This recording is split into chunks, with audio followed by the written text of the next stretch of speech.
Hey everyone, welcome in. This is NØNOS, and this is episode 1 of our new series where I build a privacy first operating system completely in the open. No slides full of promises, no trust me is secure. We read the real code and every single thing I climb I want to prove on camera. Today we build it from nothing. We read the part that decides what is even allowed to run. And then I want to break it on purpose to watch it refuses to boot. Let's get into it. So, we do have 5 steps, and none of them are complicated.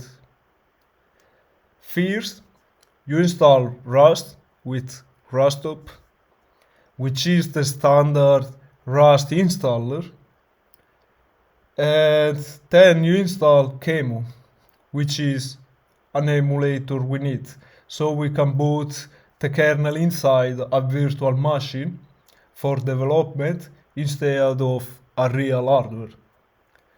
Then you clone the repository, and after it, one command pulls the exact compiler version this project pins, with the extra pieces we need.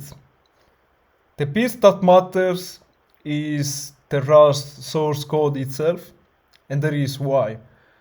Because NØNOS don't run on top of another operating system. There is nothing underneath it, so there is no standard library to borrow from. No C library, no memory allocator we didn't write ourselves. We compiled the core of the standard library from source for our own target. So, you should be running the command make nonos microkernel toolchain. Here it's already installed. Exactly. So, and this is the command that sets up the toolchain. Now we want to build it together. Make nonos microkernel, and this is the command that's the whole system compiling. So let me show you remote.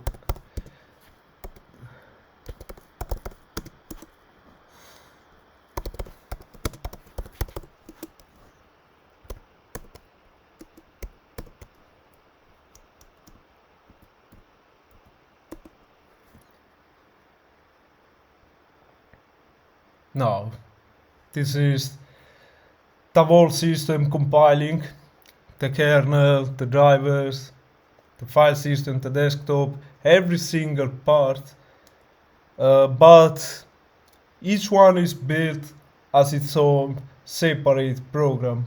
When it finishes, we have something we can boot. That really is all it takes to go from an empty folder to a running kernel. So now, and is reproducible, which for an operating system matters more than almost anything else. The compiler isn't whatever version you are happened to have lying around it.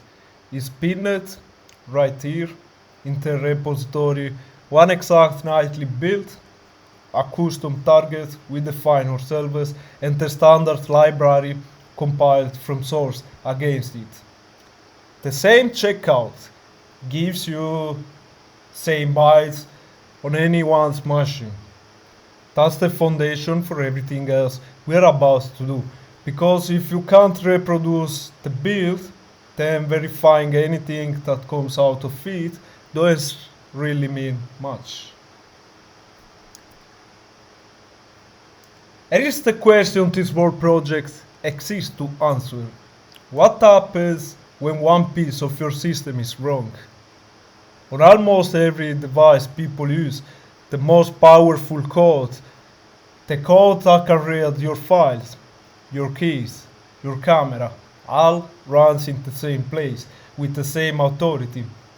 The driver for your Wi-Fi, the little bit of code that parses a font, your file system, they all share one trusted domain. One space where everything is fully trusted, so a single mistake in any one of them isn't a bug in that one component, it becomes a bug in everything. And that's not something you can fix in the settings, it's the architecture itself. That's what NØNOS sets out to replace. This is the shape of a normal system. One big trusted space, and everything lives inside it together. The scheduler, like the examples you see here, the memory, network stack, file system, all in the same room. Now what's the error here? And if an attacker sends one carefully crafted font file, it is a flaw in the font parser. And because the font parser is in the same trusted space as everything else, the attacker doesn't just get the font parser, but they get straight through to the case. So one bug and the blast reduces the entire machine. Nothing in the design ever tries to contain it. Here is NØNOS on another picture. In the middle, that's the core. So microkernel core. Memory, scheduling, IPC routing, which is a large base of the entire trusted base. So it turns out memory and it decides what runs next, and it carries messages between programs. That's basically the whole list. It's small enough that one person can actually sit down and read all of it, and that's the only honest reason to ever trust a piece of software. Everything else, the thing that drives your screen, drivers, file system, it moves lives outside that core. Each one has its own sealed program. We call them capsules. Each capsule gets its own private memory that nothing else can touch. And the only way it can reach anything else is by sending a message through the core. So when one capsule gets compromised and given enough time, one always does, it stays one compromised capsules, and the worst it can do is send a message, and the damage stops at its own wall. What a capsule is? So concretely, a capsule is 4 things, and all 4 are enforced in the code. There are not just promises somewhere, but they are signed, and not with one signature, but 2.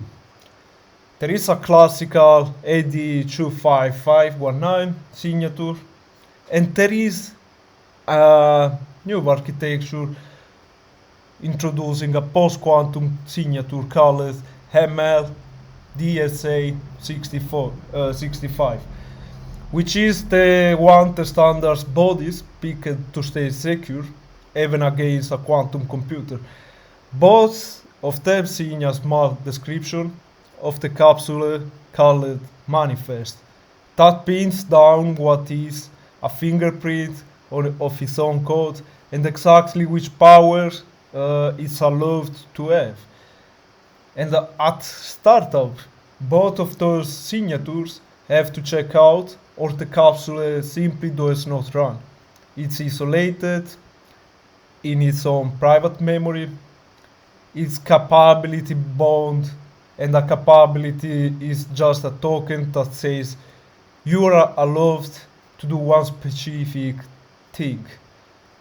A capsule only holds the specific token its manifest was granted to, and there is no spare authority lying around it for it to grab. And it's meditated, which means the only way it ever touches the rest of the system is through messages. The kernel passes along and checks. Those are the 4 climbs. Now let's go read the code that actually makes each one true.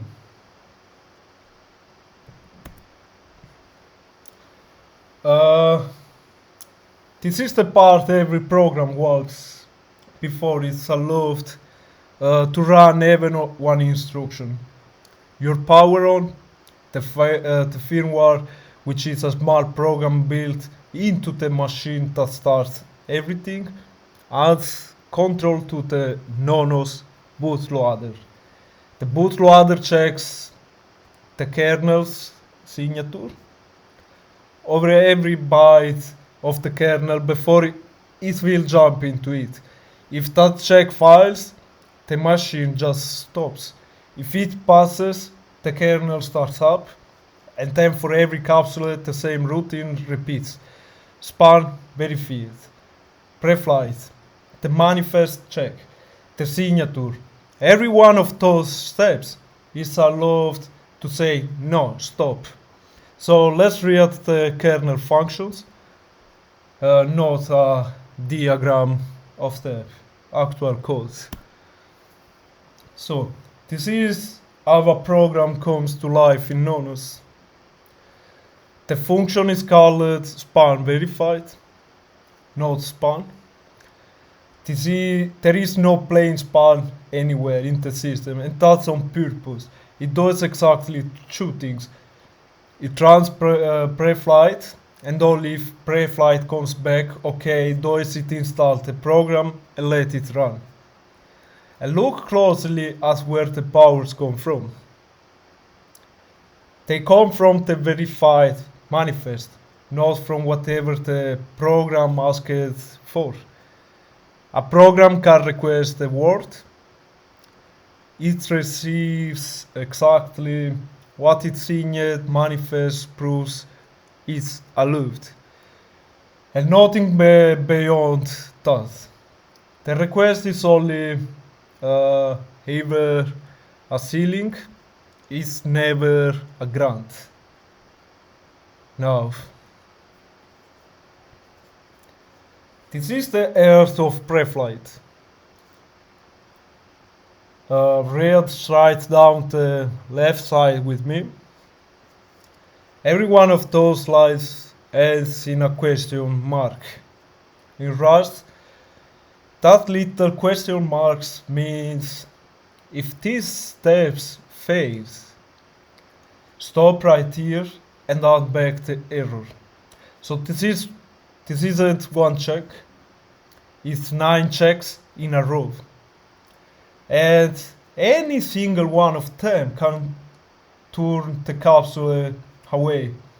Does the manifest really belong to the certificate it claims to come from? Is the name it once allowed?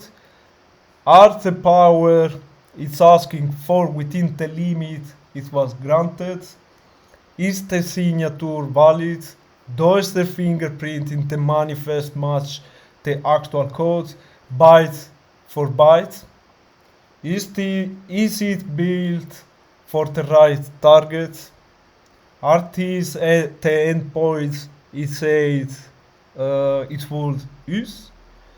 Only after all 9 pass those, only after all 9 pass those, that last line work out of the power to actually install.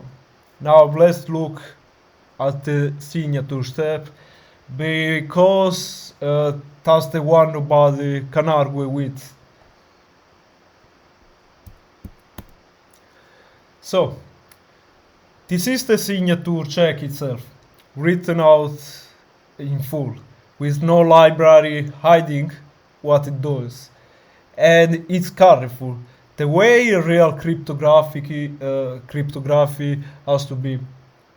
Before it even gets to the MIME verification, it throws out a malformed number. It throws out points that don't decode properly, and it throws out a class of values called small subgroup uh, points, which is real, which is a known attack on a sloppy implementation of this scheme. If even one byte of the capsule changed, this function returns false. And false here isn't a warning you can ignore.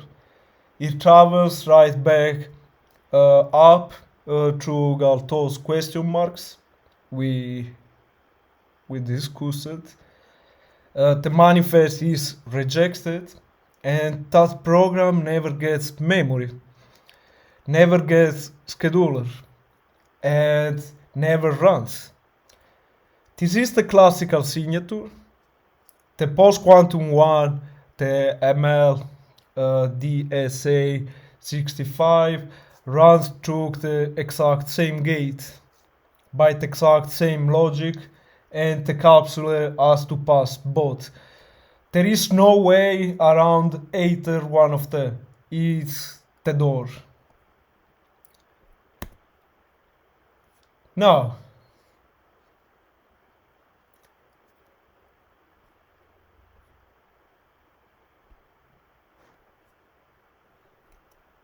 okay, I don't want you to take any of that on my word, so let's attack it. So we do now have designed kernel image exactly as it is on disk. The kernel itself then a 64 byte signature. Then the attestation we can run make nonos microkernel run. So first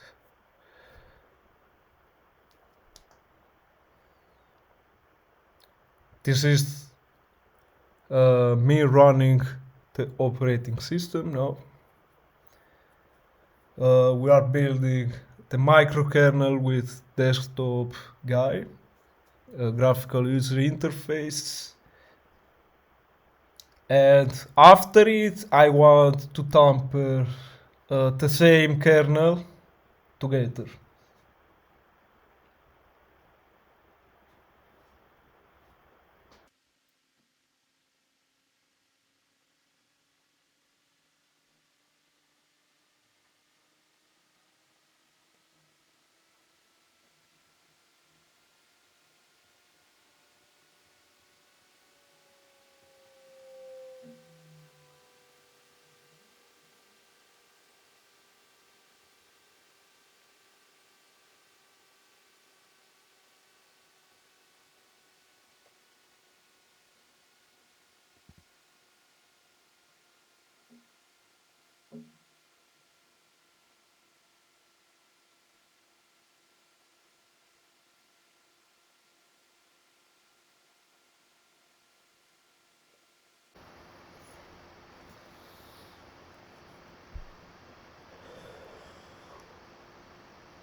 Perfect.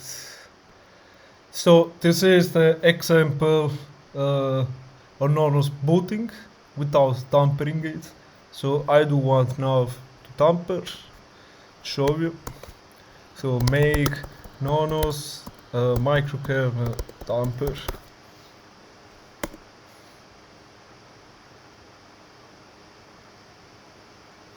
And now that flipped 1 byte deep inside the kernel. On almost any computer, this just boots. And whatever I slipped in is now quickly part of your operating system. Let's say what this one does. So make NØNOS microkernel tamper run. Let's see what happens.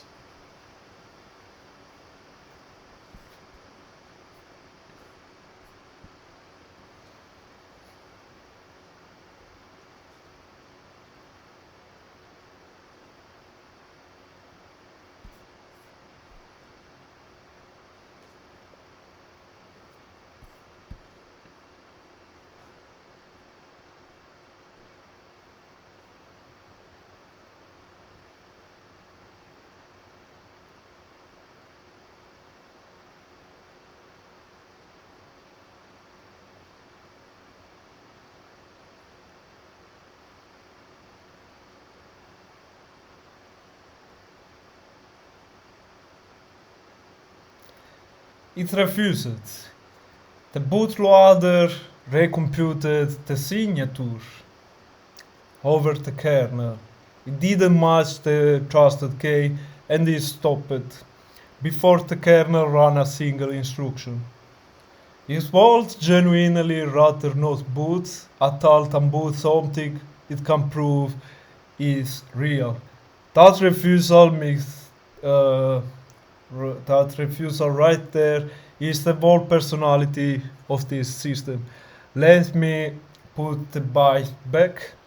So make NØNOS microkernel tamper restore. Perfect. Okay. So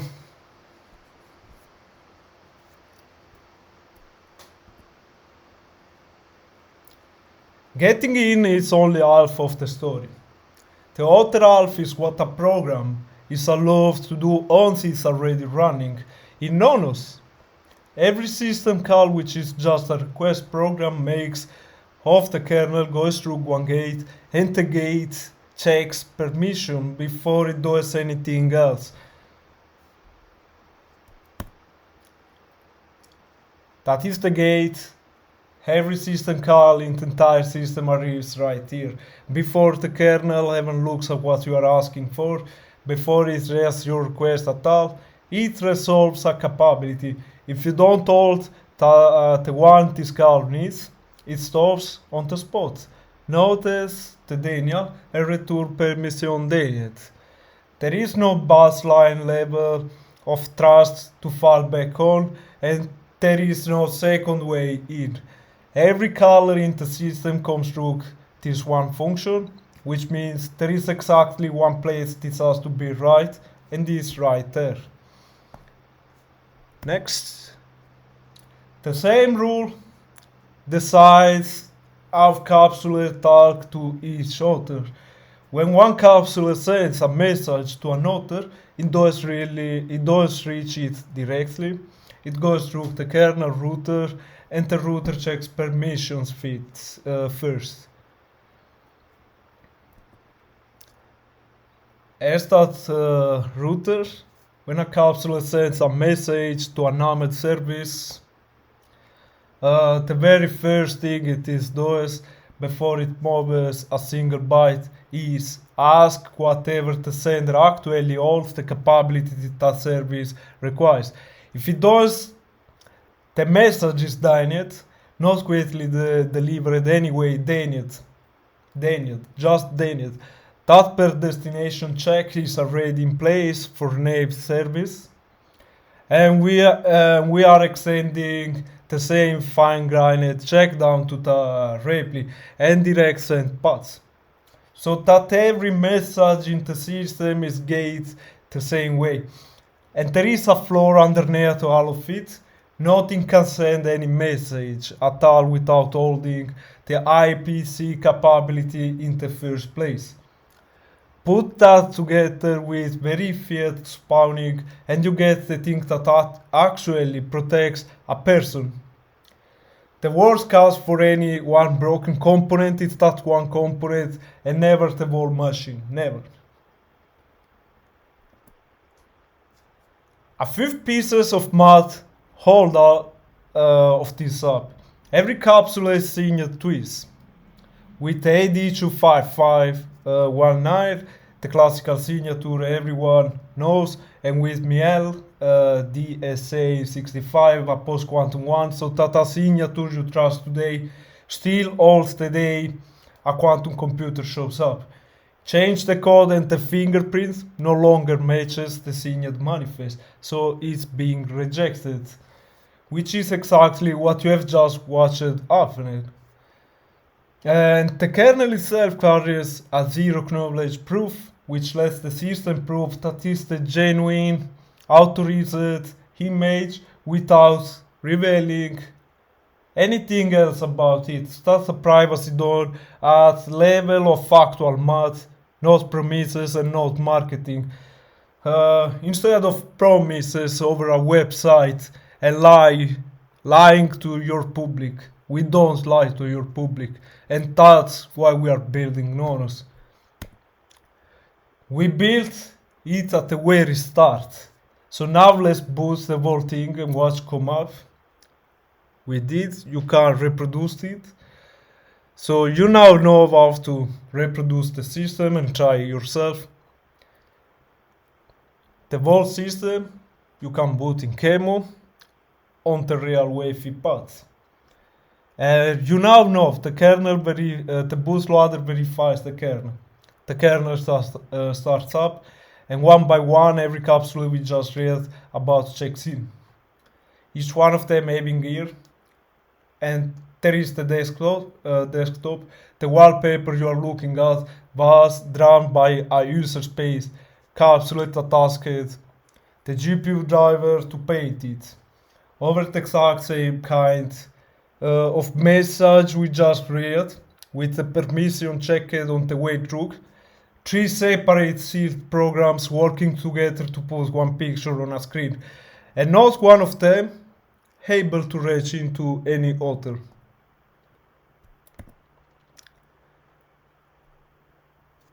And it is where all of it lands. Privacy isn't a switch you flip at the end. It's a property of our system. Has to be built. Starting at the very first byte. A system that trusts every part of itself equally. It's asking you to opt that every part is perfect forever, and nobody has ever managed to keep that promise. NØNOS makes a smaller, more honest start.